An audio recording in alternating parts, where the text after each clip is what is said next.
kick, truc de zig, truc de freak. C'est pour les jambes et la tête. Hey.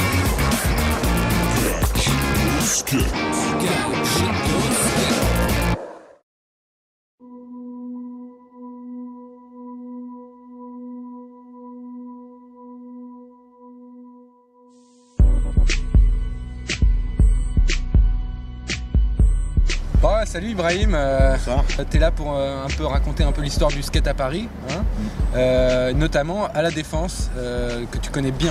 Déjà, comment est-ce que tu es arrivé à faire du skate? J'ai commencé à skater il y a 30 ans exactement.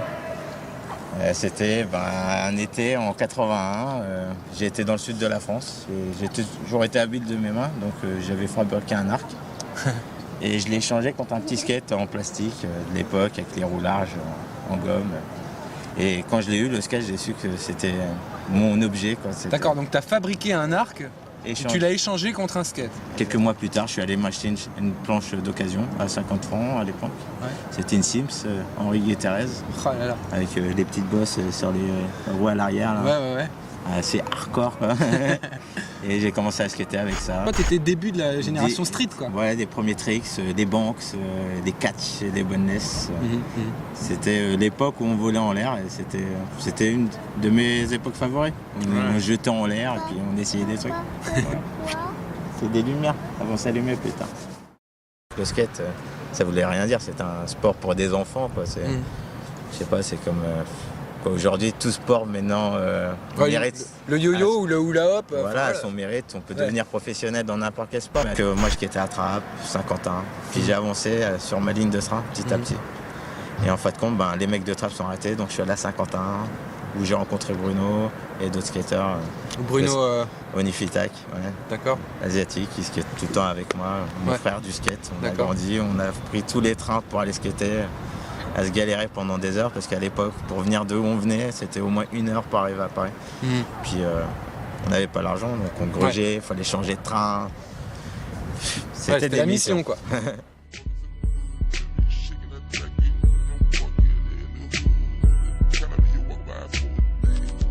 La spécialité de la Défense, c'est que c'est pas un spot parisien. Donc tous les gens à Paris, ils habitent à côté du spot ou pas très loin, donc ils sont parisiens. Et c'était un autre délire. Pour nous, jeunes, on va dire colorés, parce que la Défense est multicolore, on a un peu l'unité à la Stade Benetton, quoi, vénère. Donc il y a des Pakistanais, des Marocains, des Algériens, des Sénégalais, des Maliens, des Guadeloupéens, et même des Russes. On a le tour du monde, mais à la Défense. On s'est tous retrouvés ici parce que c'était le seul endroit où on était chez nous. Personne ne voulait skater à l'époque parce qu'il y avait toutes les KRA. C'était un peu dangereux vu que c'était la banlieue aussi. Tout derrière ici c'était des bidonvilles.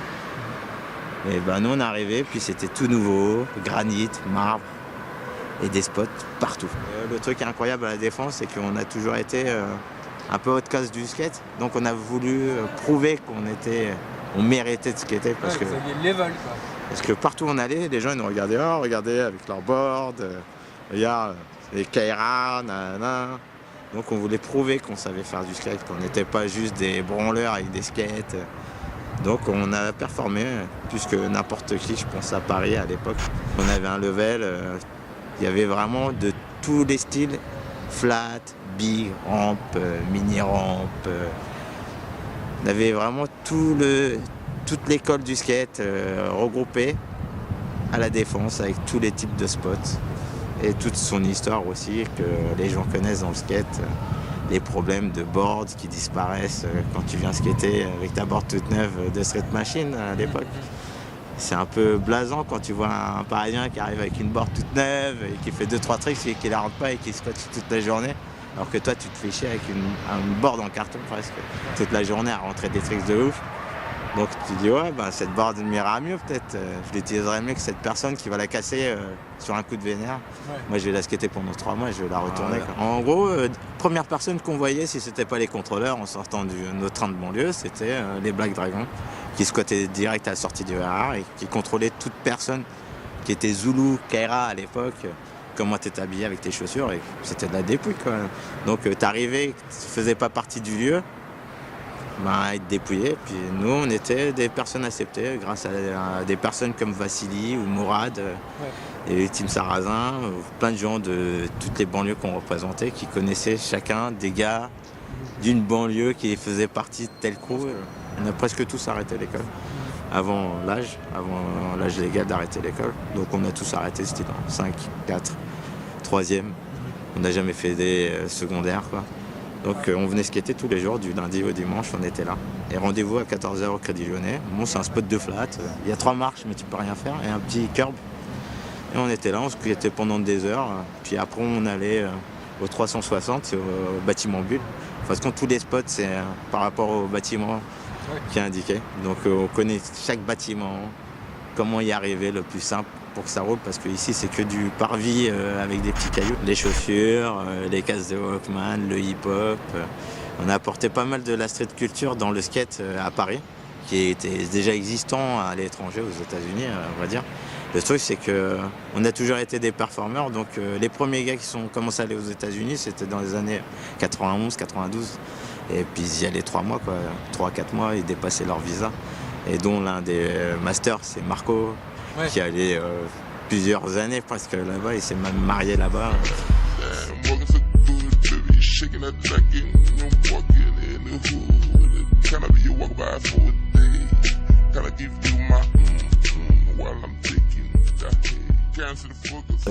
J'ai eu plein d'histoires dans ma vie que je ne vais pas tout détailler, mais la première fois que je suis allé en Espagne, je venais de sortir de prison et je savais pas quoi faire, et puis il y a une copine qui me fait ouais, je vais à Mallorca, mais au téléphone j'ai cru que c'était New York, donc j'ai fait vas-y, prends-moi un billet. Je me suis retrouvé à Mallorca, je savais pas quoi faire.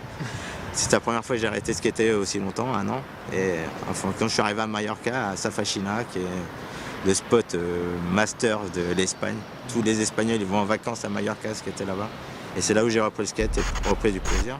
À ce moment-là, vers 97, Ouais, 97. t'as eu un accident, tu peux nous raconter un petit peu? J'habitais plus ou moins à Nogent avec une des filles qui a été une fille très importante dans ma vie, qui m'a fait découvrir plein de choses, qui n'avaient rien à voir avec le skate, mais voilà, j'ai eu une vie très importante avec elle. Et puis un matin, j'étais mal réveillé, un peu énervé. Puis j'étais sur le quai de la station RER en train de skater. Et à un moment, j'ai vu le RER arriver. Et à l'époque, il y avait encore les premières classes et puis c'était style les heures de pointe. Donc je me suis dirigé vers la première classe. Un peu mal réveillé le matin, je suis pas très matinal quand même. Donc une crotte des yeux dans la gueule, tout. Et puis je me suis dirigé vers la première classe. Et le problème, c'est que le quai, il est en tournant comme ça. Donc j'ai essayé de speeder pour arriver à la première direct dès que ça ouvre au bon endroit, vu que c'était à l'autre côté. Et j'ai pas trop fait attention à la courbe du quai.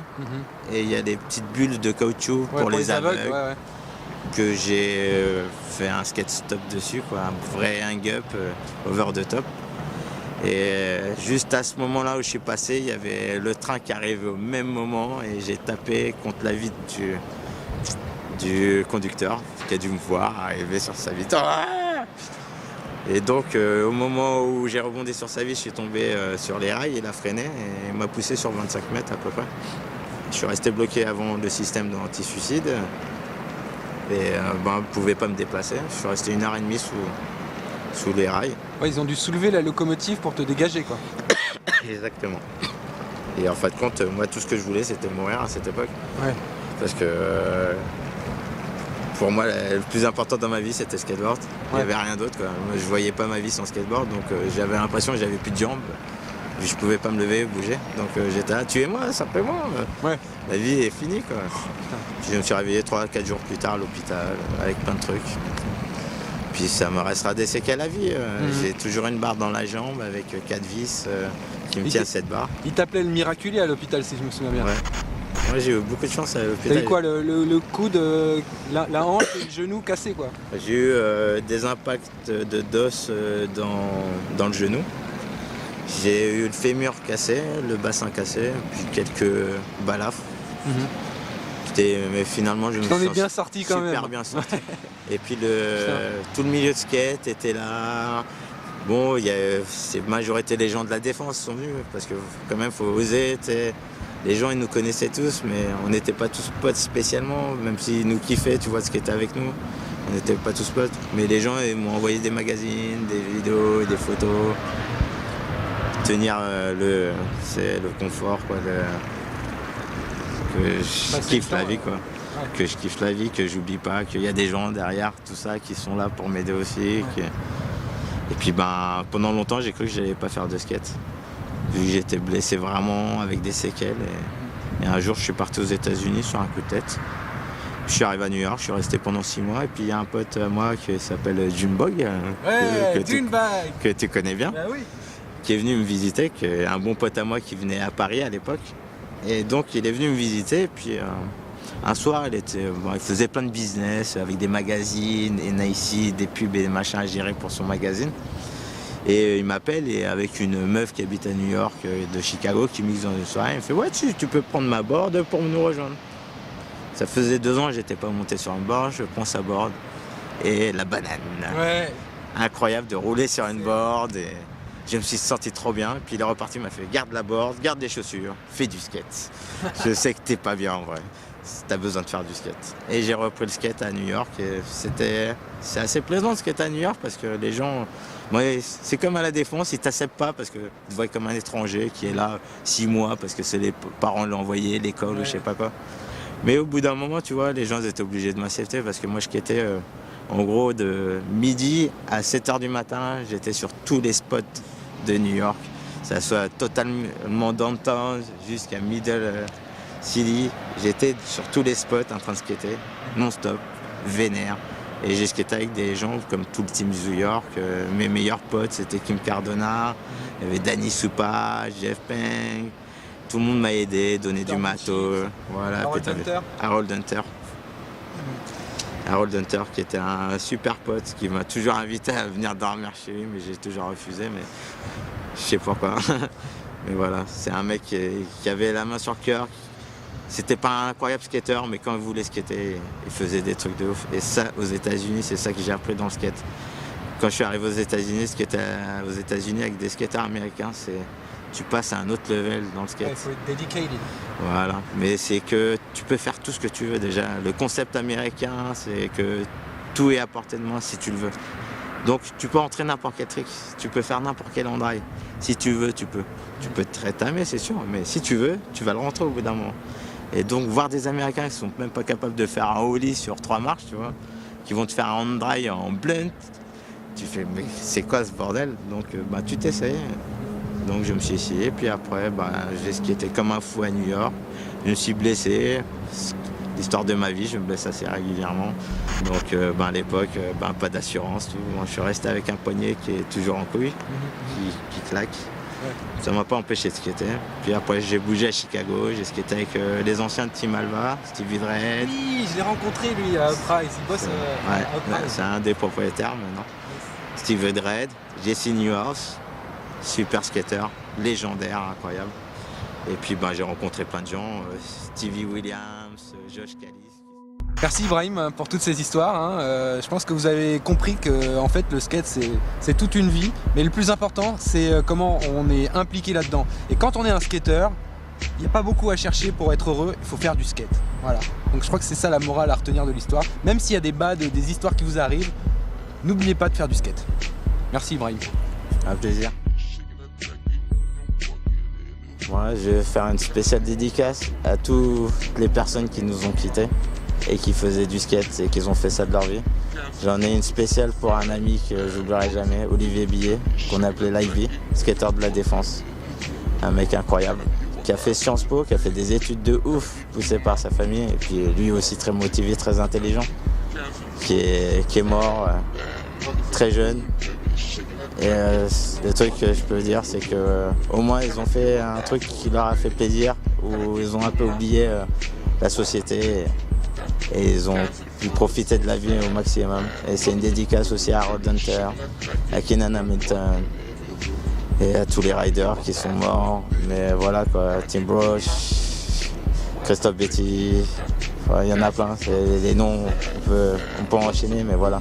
Le plus important dans la vie, c'est la société, c'est vrai qu'on la vit, mais avant tout, c'est de prendre du plaisir dans ce qu'on fait.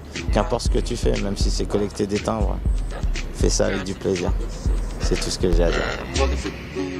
shaking that neck and walking in the hood. Can I be your walk by for a day? Can I give you my while I'm thinking that hey? Fucking the wood, let me